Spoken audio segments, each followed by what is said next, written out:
Imagine, for just a moment, a really highly specific scenario. I want you to put yourself right in the middle of this environment. You are standing on the damp, incredibly cold deck of a passenger ferry in the Pacific Northwest. Oh, that's already a whole mood right there. Right. The sky above you isn't just gray, it's the color of bruised iron. And the air around you smells heavily of diesel fumes from the engine and, that distinct metallic scent of old rain. And you are running. Just trying to completely disappear. Exactly. You are running as far away as you possibly can from a past that just absolutely refuses to stay buried no matter how much dirt you throw on it.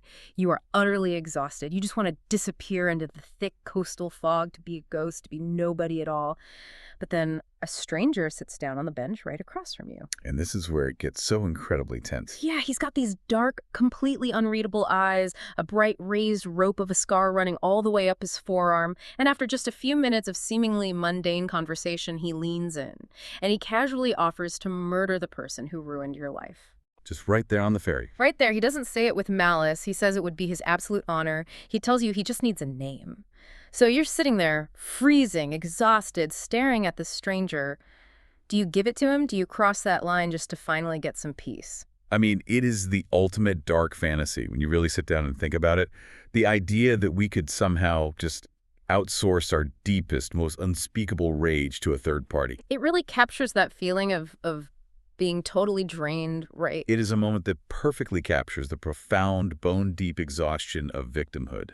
When the systems built to protect you fail over and over again, the mind starts looking for loopholes, even violent ones. Okay, let's unpack this, because that incredible, chilling scenario on the ferry is exactly where we are starting today.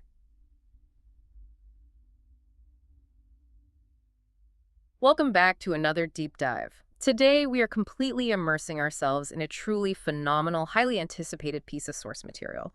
We are talking about the novel Whidbey by T Kira Madden. Such a brilliant, layered piece of work. It really is. I'm going to say that title again because you are going to see it everywhere, and it absolutely deserves the spotlight. Whidbey by T Kira Madden. Our mission for this deep dive is to completely unravel the intricate, profoundly psychological web of this story. Which is incredibly complex, by the way. Oh, totally. It is a narrative that tracks three very different, very isolated women who are all unknowingly, and in some cases knowingly, connected by one man. And ultimately, they are connected by his sudden, violent murder. And the overarching themes we're going to explore here are going to feel incredibly relevant to the media landscape we navigate every single day. We are going to look closely at the intense commodification of trauma, how human pain is, quite literally, packaged, edited, and sold for public consumption. That part is so eye-opening to read. It really forces you to look at your own habits. We're also going to examine the systemic, structural failures of the justice system, which leaves survivors feeling like they are entirely on their own. And perhaps most importantly, we're going to analyze the incredibly messy, non-linear, and often quite ugly reality of what society casually calls healing. Because healing is not this clean, aesthetic process, right? Not at all. And this book flat out refuses to pretend that it is. So let's jump right back to that ferry ride because it introduces us to our first central figure. Her name is Birdie Chang. Birdie is 28 years old, and she is in active flight mode. She's taking a one-way trip from Mukilteo, Washington, out across the water to Whidbey Island. She's desperately trying to escape the resurfacing trauma of her childhood abuser. His name is Calvin Boyer. Right, and he was recently released from prison to a halfway house, and somehow he is suddenly back in the public eye. Now, Birdie isn't doing this totally alone. Her girlfriend, Trace, has practically orchestrated this entire escape from afar. Trace is fixated on finding Birdie a safety bubble. An isolated cabin, completely disconnected from the noise and danger of the world. Yeah, but the journey itself is just incredibly fraught with anxiety. The setting here is doing so much heavy lifting for the narrative. T Kira Madden places Birdie in the moody, isolated, deeply atmospheric Pacific Northwest. It's a landscape that feels simultaneously beautiful and incredibly oppressive. And Birdie herself is operating a state of severe hypervigilance. Oh, the detail with the suitcase. Yes. There is this brilliant, highly specific detail from the text about how she handles her luggage. She is dragging this heavy green suitcase up the metal stairs of the ferry, but she completely refuses to hold it by the handle. She just hugs the whole thing. Exactly. She wraps her arms around the entire bulk of it and lets the bottom go clack, clack, clack on every single metal step. It echoes terribly in the stairwell. And she knows everyone is staring at her. She's hyper-aware that people are looking at her, wondering what is wrong with her, but she is so exhausted, so defiant, she just commits to the awkwardness of it. It's almost a physical manifestation of how she carries her trauma awkwardly, loudly, and refusing to use the convenient handles society provides. I love that interpretation of the suitcase. It perfectly illustrates how she's moving through the world. And to add to that, she's constantly relying on pseudonyms just to function in daily life. She uses names she's lifted from classic films, old Hollywood, or obscure history. Right. Anything to not be herself. Yeah, when she goes to a cafe and orders coffee, she tells the barista her name is Marianne Zilanko. When she's walking down the street and someone asks her to sign a petition, she signs it as Judy Barton.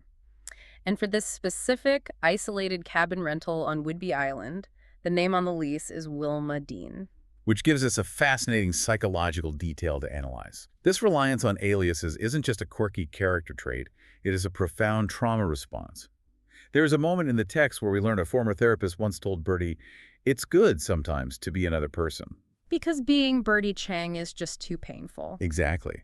For Birdie, the literal sound of her true name, Birdie Chang, feels like ash in her mouth. It is a trigger. Every single time she uses an alias, she experiences this fleeting rush of feeling like she's getting away with something. It's like a mini escape every time she orders a latte. In psychology, we look at this as a mild form of dissociation or identity fracturing. The logic goes, if she isn't Birdie Chang in this coffee shop, then the horrible things that happened to Birdie Chang didn't happen to the person drinking this coffee. She is desperately trying to chisel off a brand new self from the moldering, heavy form of her past. She wants to be Wilma Dean, a woman who reads Russian novels and lives peacefully in the woods, completely untouched by violence. But the world doesn't let you just become a new person that easily. And enter Rich Money. This is the guy who sits across from her on the ferry. He's an odd character right from the jump. He's nervously twisting this flimsy plastic drugstore bag full of lumpy clothes around his wrist. And he gives her that handshake. Yeah. When they start talking, he gives her this incredibly firm, professional handshake. And then he slaps down a copy of an old Animorphs paperback book onto the table. Which is such a bizarre, specific choice for an adult man to be carrying around. It really is. He actually starts debating the literary merit of a children's sci-fi book where a kid turns into an eagle. And Birdie is instantly irritated by him. She looks at him and hates how a man like this can just carry a children's book around unashamedly, gleefully, knowing that society will view his quirky confidence as charming or eccentric. Meanwhile, she has to monitor every single micro-expression on her face just to survive the day without having a panic attack. The dynamic that unfolds between them is so rich and layered. Rich is intensely direct. He doesn't look at Birdie with that soft, pitying scrunch between the eyebrows that she is so accustomed to from therapists and friends. He challenges her. He sees right through her. He senses her bone-deep exhaustion and almost immediately clocks that she is running from someone. And because he completely strips away that polite, victim-coddling veneer, Birdie feels this strange, terrifying urge to just be brutally honest with a total stranger. She tells him she's hiding. She tells him it's a pedophile who is worming his way back into her life. She even admits that she'd shoot the guy if she had the chance. And Rich just leans in. He doesn't flinch. He doesn't offer empty platitudes. He actually looks at her and tells her she doesn't have it in her. He says, and I quote, "You couldn't scare anything. Guarantee." It's almost framed as a dare. A total provocation. Right. And then he makes the offer. He tells her he works the East Coast. He's heading down to Florida anyway. He asks for the name of the abuser. He says, "It'd be my honor, even the score in this small way." It is the classic Patricia Highsmith Strangers on a Train setup. Exactly. The novel actually explicitly references Highsmith Strangers on a Train. It highlights the powerful allure of the vigilante fantasy.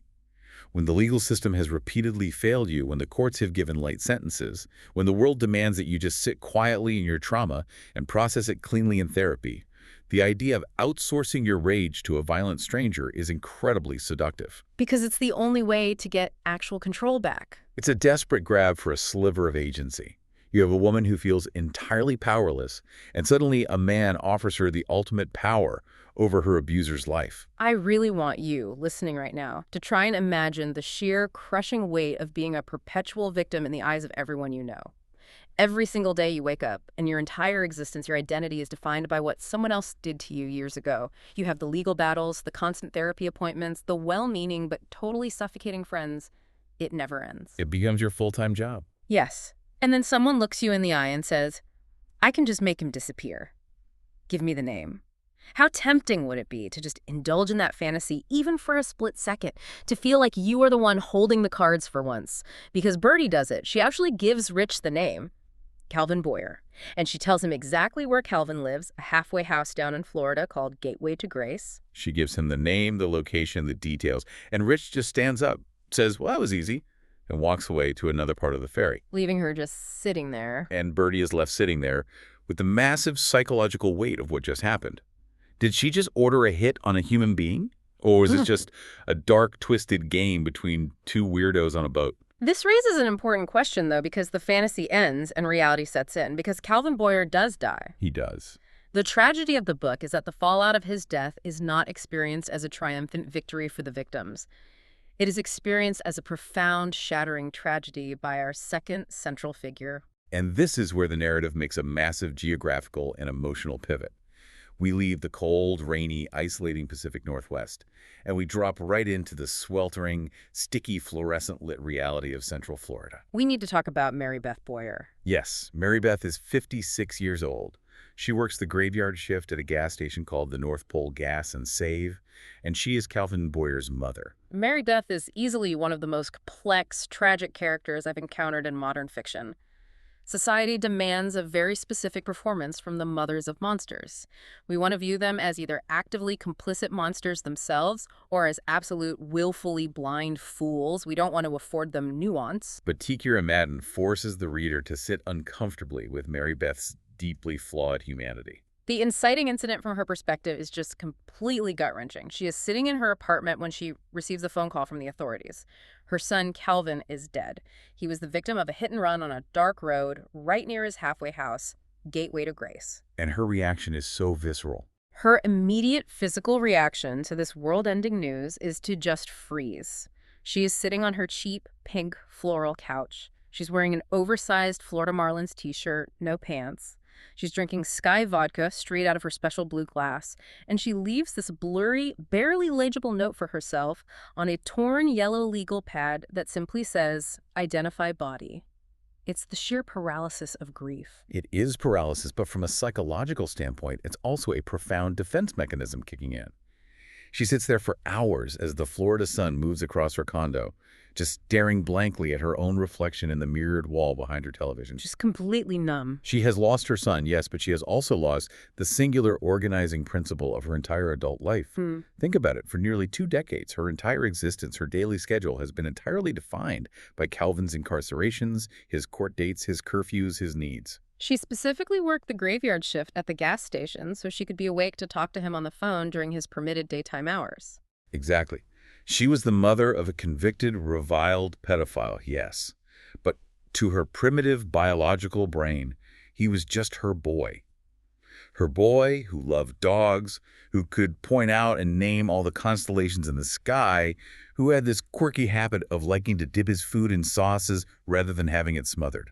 That detail about the sauces really gets under my skin. Because it makes him human. Right. It humanizes a literal monster in a way that makes us deeply, viscerally uncomfortable. We don't want to know that people who do evil things have mundane preferences, like how they eat their chicken nuggets. And Mary-Beth didn't just love him quietly from afar. She was actively involved in his life at the halfway house. She regularly brought the other inmates huge bags of pork rinds and cartons of cigarettes. The men there called her Fairy Beth. She helped decorate the halfway house for the holidays with cheap plastic flowers and leftover wrapping paper just to make it feel like a home. She poured all her maternal need to nurture into this broken community of outcasts. Which is exactly why the sudden, intrusive reappearance of her sister Syl and her ex-husband Tommy is such a massive violation of her grief. Oh, Tommy. Tommy abandoned them over a decade ago when the legal troubles got hard. He explicitly refused to provide character statements for Calvin in court. He basically washed his hands of them. And now, suddenly, he shows up to insert himself into the tragedy. Mary-Beth holds a deep, acidic, entirely justified resentment for Tommy. She realizes something very painful about the sociology of grief. Tommy gets to have a dead son in a way she never will. That is such a profound point. Tommy can receive sympathy, fruit baskets, and warm condolences from people in his new life who don't know the horrific specifics of Calvin's crimes. A dead son is just a tragic dead son to Tommy's new acquaintances. But for Mary-Beth, who stayed in the same town, her grief is publicly shameful. She isn't allowed to mourn. Right. It's the ultimate form of stigmatized grief. There is this incredibly specific, heartbreaking detail in the source material about Mary-Beth's past that illustrates this. Before her life completely fell apart, she worked in the paint department at a local Home Depot. And she loved it. It was her dream job. She loved wearing that bright orange apron. She'd mix the paint for the kids. Yeah. She would shake up the paint cans in the machine for customers, and she would tell the little kids to wave their hands to magically reveal the new color when she popped the lid off lilac, cerulean chartreuse. She lived for the pure, unadulterated hope and excitement in those kids' faces. But then Calvin's crimes became public. After Calvin was convicted, his name and face were on warning flyers all around town. People knew who she was. A local woman and her child actually recognized and harassed Mary-Beth right there in the store. They screamed at her and threw a freshly mixed can of paint all over her uniform. And the color of the paint that ruined her life was called Aubergine Dream. It's a devastating, highly symbolic juxtaposition. The magic of creating color and joy versus the violent public branding of shame.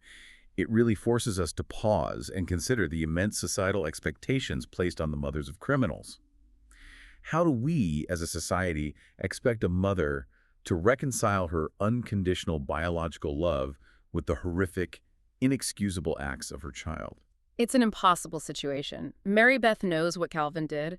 She doesn't deny the reality of the court records, but she also cannot deny the reality of the infant she held, the boy who made her a mother in the first place. Her tragedy is that there is absolutely no space in the world for her specific kind of mourning. It is so heavy to think about, but here's where it gets really interesting, because this brings up a massive question about the plot. Why was Calvin suddenly back in the news in the first place? Why was he out of the halfway house walking near that dark road? What was the catalyst that brought the media circus roaring back to Florida and ultimately led to his death? And that brings us to our third central woman, Linzie King. Linzie King represents the absolute zenith, or perhaps the nadir, of the true crime industrial complex. She's another one of Calvin's victims. She was abused by him when she was just 13 years old. But her psychological trajectory is the polar opposite of Birdie's. Where Birdie seeks complete anonymity, aliases, and silence, Linzie actively seeks the spotlight.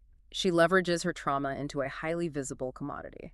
How does she even get this massive platform to exploit this story in the first place? It's not like she just started a blog. She literally starts her path to fame on a trashy reality TV show called The Dating Show. It's so dystopian. She uses her childhood trauma as a plot point to get sympathy from the audience and extra screen time from the producers.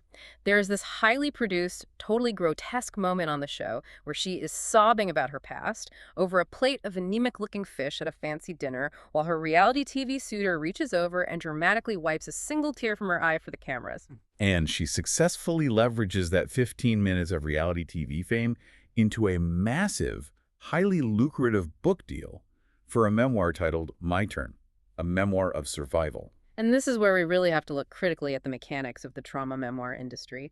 Linzie doesn't write this book alone in a room. She's paired with a slick, manipulative story doctor and ghostwriter named Yale Gutterman. Yale is the embodiment of everything ethically bankrupt about how we consume trauma as entertainment. When he first interviews Linzie, he quickly realizes that her actual life is way too messy. She had a drug-addicted mother who abandoned her, an abusive father who made her live in a leaky garage. It's too depressing, too structural. Yeah, Yale basically acts as a Hollywood steamroller for her life story. He literally tells her, overcoming one big trauma makes a hero, but 2, 3, any more than your tragedy, then the problem's probably you. He has the audacity to tell her that her real life is boring, but the specific, salacious trauma with Calvin, that is gold. He tells her the bad guy is the hook that will sell copies. So Yale completely flattens her existence. He invents a brand new narrative out of whole cloth, where Lindsay's mother isn't a drug addict, but is happily living on a sustainable organic farm in Buffalo. He sands down all the complex, jagged, uncomfortable edges of her reality to create a neat, easily digestible hero's journey for consumer consumption. The deific haunting. Yes, he tells her she needs to write in a way that sounds like she has a deific haunting emanating from her, which is basically a pretentious way of saying she needs to sound like a perfectly pure, angelic survivor who has transcended her pain through sheer grace. He doesn't want the truth. He wants a marketable performance of survival. And the absolute worst part of this entire process, the direct reason Birdie is currently in hiding on an island, is that Linzie and Yale use unredacted public court records to pad the book's word count. They literally expose Birdie's story without her consent or knowledge. Because Birdie was a minor at the time of the trial, she was listed as Jane Doe in the press. But Linzie decides to rebrand her as Jade Suzuki in the book. Linzie dedicates entire chapters to Birdie's specific trauma, claiming to speak for her, saying manipulative things like, "To understand Jade's story is to understand my own." She steals Birdie's most intimate, horrifying memories and packages them for mass consumption just to make her book a bestseller. It's narrative theft, plain and simple. Think about the stark contrast in the bookstore scene at Elliott Bay Books in Seattle. The cover of Lindsay's memoir features glossy, embossed 3D letters, reflective foil, and blurb quotes calling it a triumph for the modern feminist. Linzie is standing under a warm spotlight, receiving the snaps and coos of an adoring, affluent audience who feel validated just by consuming her pain.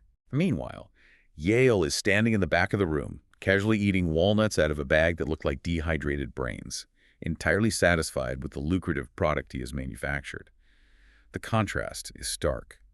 Linzie is selling the illusion of clean closure to the masses, while Birdie is living the messy, ongoing reality of structural trauma in a freezing cabin. It makes you really look at your own media habits, doesn't it? You have to ask yourself, the next time you're binging a true crime documentary or buying a harrowing memoir, what parts of this person's tragedy got edited out to make it a better binge watch?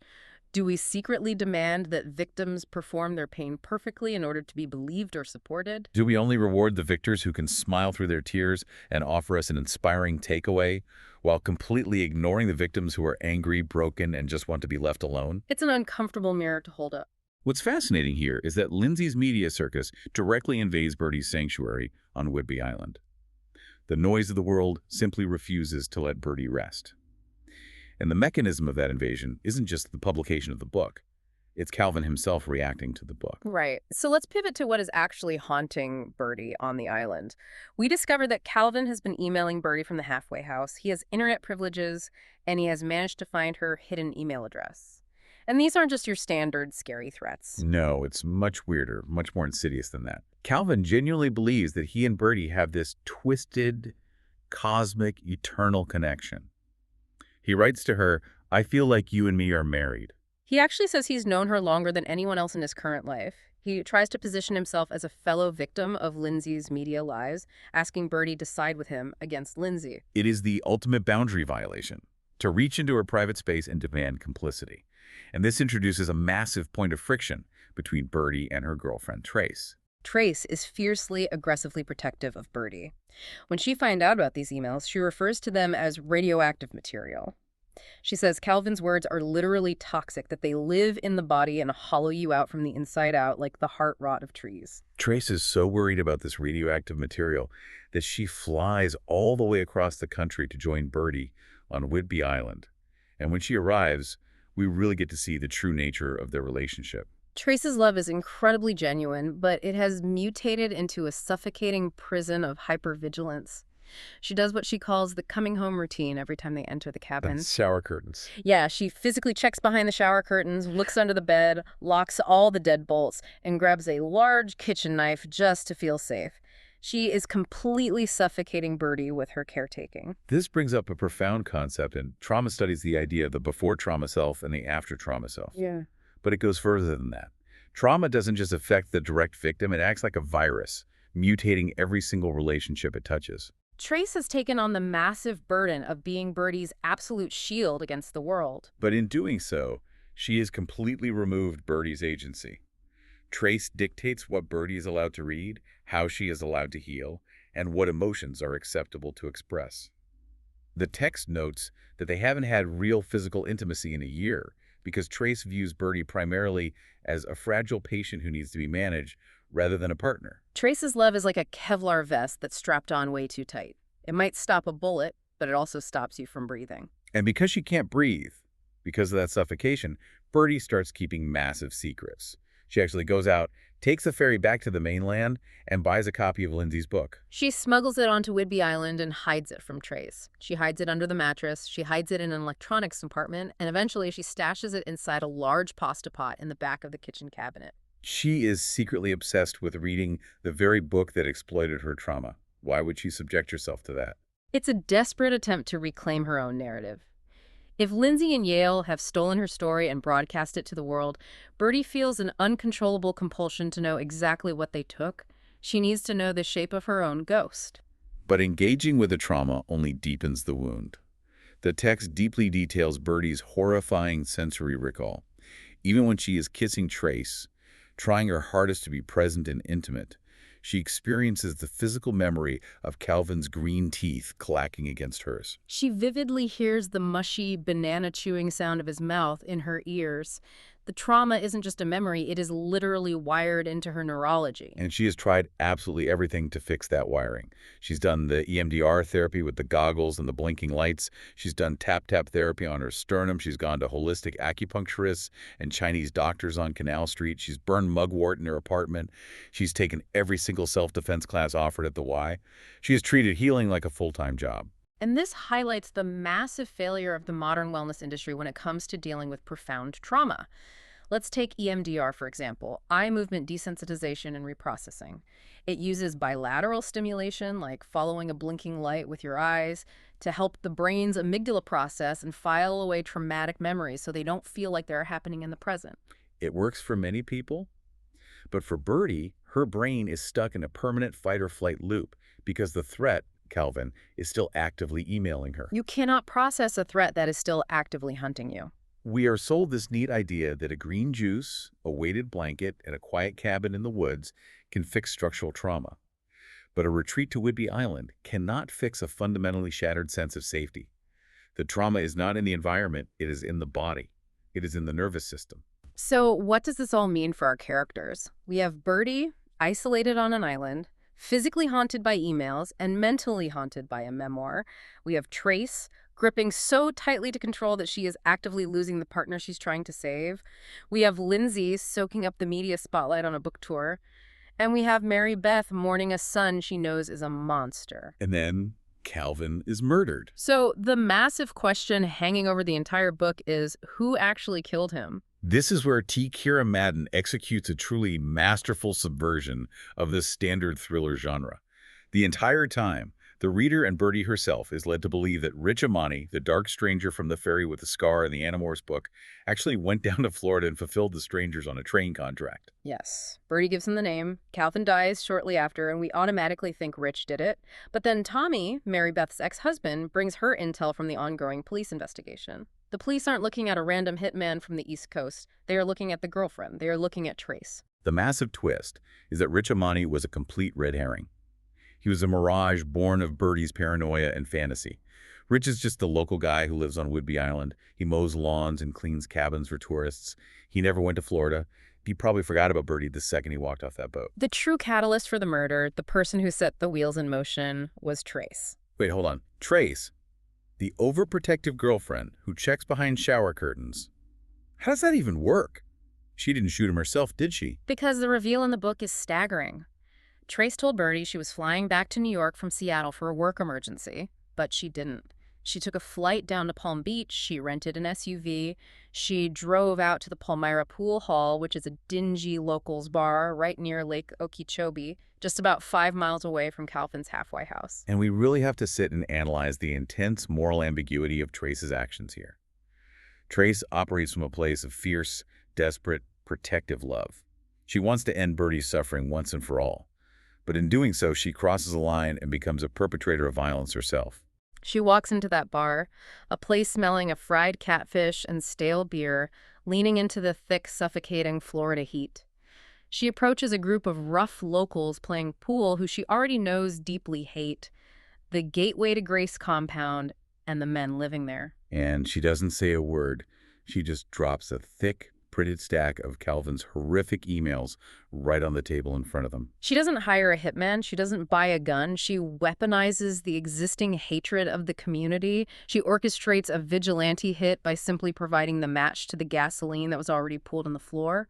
She drops the absolute proof that Calvin is still an active threat to young women, and she turns around and walks away, keeping her own hands perfectly clean in the eyes of the law. It's chillingly effective. Yeah, and the psychological fallout of this orchestration is utterly devastating for Birdie, because Birdie thinks she caused Calvin's death. She thinks she either caused it by giving his name to Rich on the ferry, or, and this is another brilliant twist, by faking threatening emails from Calvin to trigger a police response. Because Birdie was so desperate for the justice system to act, she learned how to spoof Calvin's IP address. For anyone unfamiliar, spoofing an IP address means using software to mask your computer's actual location so it looks like an email is coming from somewhere else in this case, making it look like the emails were coming from the halfway house's network. She sent herself threats, hoping the police would arrest him. So both women, Trace and Birdie, are completely trapped in this silent cycle of action and guilt, operating in total secrecy from one another, never fully knowing the whole truth of who pulled the strings. It's a profound tragedy of miscommunication born directly from trauma. I want to pose a really difficult question to you, the listener. Think about the ethics of this for a second. If the justice system repeatedly, systematically fails a victim, if the abuser continues to actively intrude on their life, taunting them with emails while enjoying halfway health privileges, is vigilante justice an act of love? Is what Trace did the ultimate, albeit dark, act of devotion to her partner? Or is it just another layer of poison injected into their relationship? Does this violent act finally free Birdie? Or does it just trap her in a brand new, heavier kind of guilt? It's a question without an easy answer. If we zoom out and connect this to the broader themes of the novel, it asks us to evaluate the structural rot at the center of the carceral system. When a system focuses entirely on punishment and sentencing guidelines, rather than on true rehabilitation or ensuring actual victim safety, it leaves a massive vacuum. And in that terrifying vacuum, vigilantism starts to feel like the only rational response to a completely irrational world. But the novel makes it abundantly clear through Birdie's lingering trauma that violence, even completely justified violence, does not magically cure the soul. It doesn't erase the memory of the green teeth. Which brings us to the aftermath and the literal burning world at the very end of the novel. We have to talk about Mary-Beth's final arc because it is cinematic. It's a fiery, tragic conclusion to her story. She finally realizes that the world will never, ever care about her dead son.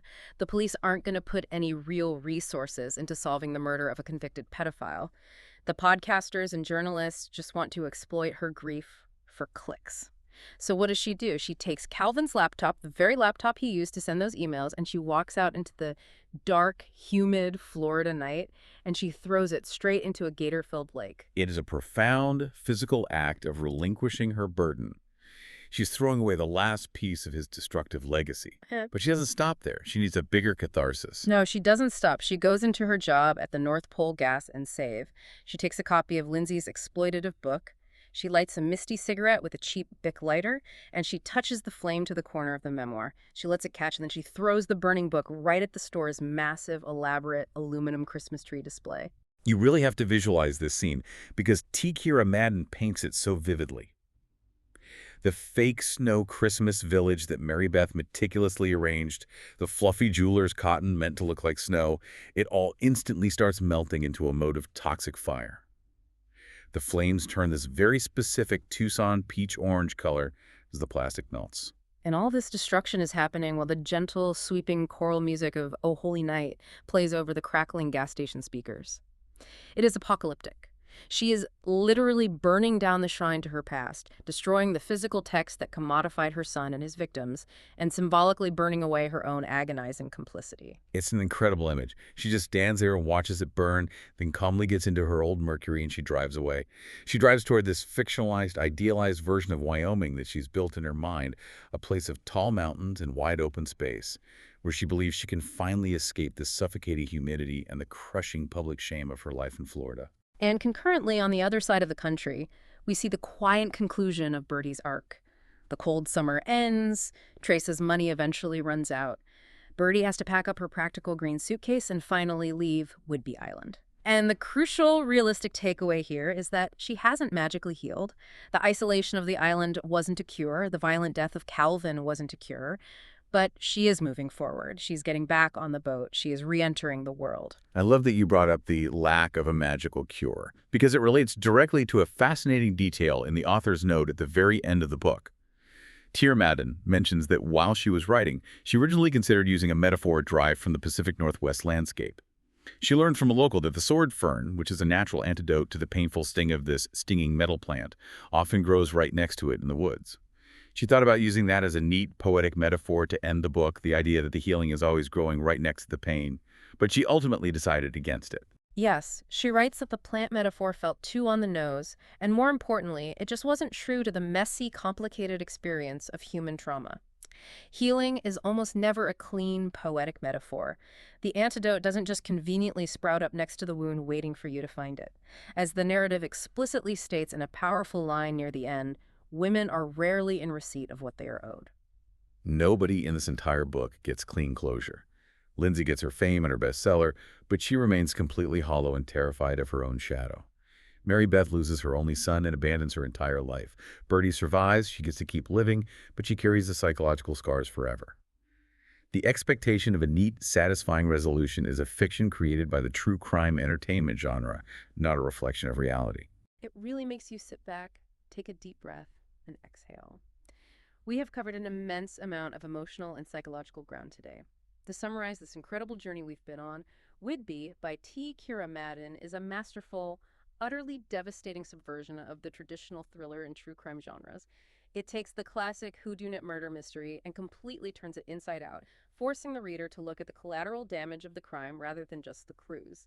It's a profound examination of who gets the right to own a story, who holds the power to monetize human pain, and what exactly happens when victims flat out refuse to perform their trauma for a hungry audience.